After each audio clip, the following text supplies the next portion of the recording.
Assalamualaikum warahmatullahi wabarakatuh. Hai teman, bertemu lagi dengan kami kelompok 1 BK Indralaya. Baiklah, di sini kami akan menjelaskan materi tentang perubahan tingkah laku sosial psikologi anak dan remaja. Materi pertama akan dibacakan oleh saya, materi kedua akan dibacakan oleh Fatih, materi ketiga akan dibacakan oleh Wulan, dan materi keempat akan dibacakan oleh Yeni. Tanpa menunggu lama lagi, skuy kita bahas.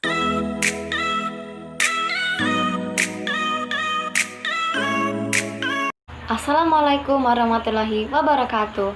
Baiklah, di sini saya akan menjelaskan materi pertama tentang pengertian perilaku sosial. Hurlock berpendapat bahwa perilaku sosial adalah menunjukkan kemampuan untuk menjadi orang yang bermasyarakat.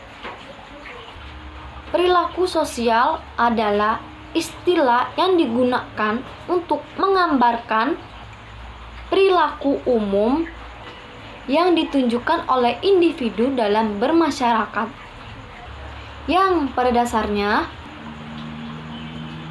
sebagai respon terhadap apa yang dianggap dapat diterima atau tidak dapat diterima oleh kelompok sebaya seseorang. Sekian materi dari saya, terima kasih. Perkenalkan, nama saya Putri Ramsyah dari kelompok 1 Psikologi Anak dan Remaja. Saya di sini akan menjelaskan tentang perkembangan sosial remaja menurut 3 teori, yaitu psikoanalisis, social learning, dan kognitif. Pertama-tama saya ingin memberitahukan bahwa materi yang saya dapatkan tidak sepenuhnya valid dan akurat.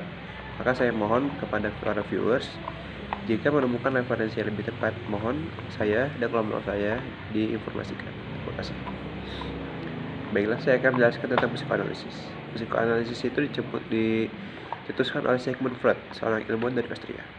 Dia menyebutkan ada 3 komponen dari teorinya tersebut, yaitu ID, bagian jiwa paling liar dan berpotensi jahat. Ada yang menafsirkan ID sebagai nafsu manusia mementingkan kebutuhan perut ke bawah. Jadi pada dasarnya ini merupakan dianggap sebagai potensi manusia yang dapat merugikan dirinya dan orang lain, karena tidak memikirkan dampaknya untuk pemenuhan ke hasrat tersebut. Yang kedua ada ego, sebenarnya tidak jauh berbeda dengan ID. Ego juga ditafsirkan sebagai suatu nafsu untuk memenuhi nafsu. Hanya saja telah ada kontrol dari manusia itu sendiri. Yang ketiga ada super ego, atau yang lebih sering disebut dengan hati nurani. Pembentukan dan perkembangan super ego sangat ditentukan oleh pengarahan atau bimbingan lingkungan sejak usia dini. Bila seseorang diasuh lingkungan yang serba cuek dan mau menang, bisa dipastikan super ego atau nuraninya tumbuh. Begitu juga dengan sebaliknya. Dan selanjutnya saya akan jelaskan tentang social learning. Baiklah, saya akan menjelaskan tentang teori social learning. Teori social learning ini dari Albert Bandura. Dalam pandangan belajar sosial, manusia tidak didorong oleh kekuatan-kekuatan dari dalam, dan juga tidak dipengaruhi oleh stimulus-stimulus lingkungan. Teori belajar sosial menekankan bahwa lingkungan-lingkungan yang dihadapkan pada seseorang secara kebetulan, lingkungan-lingkungan itu kerap kali dipilih dan diubah oleh orang itu melalui perilaku sendiri. Inti dari pembelajaran sosial adalah pemodelan atau modeling. Dan pemodeling ini merupakan salah satu langkah paling penting dalam pembelajaran terpadu. Ada 2 jenis pembelajaran melalui pengamatan, yaitu yang pertama, pembelajaran melalui pengamatan dapat terjadi melalui kondisi yang dialami orang lain. Contohnya seorang pelajar melihat temannya dipuji dan ditegur oleh gurunya karena perbuatannya. Maka ia kemudian meniru melakukan perbuatan lain yang tujuannya sama, ingin dipuji oleh gurunya. Kejadian ini merupakan contoh dari penguatan melalui pujian yang dialami orang lain. Yang kedua yaitu pembelajaran melalui pengamatan meniru perilaku model, meskipun model itu tidak mendapatkan penguatan positif atau penguatan negatif saat pengamatan. Kejadian ini merupakan contoh dari penguatan melalui pujian yang dialami orang lain. Yang kedua yaitu pembelajaran melalui pengamatan meniru perilaku model, meskipun model itu tidak mendapatkan penguatan positif atau penguatan negatif saat pengamati itu sedang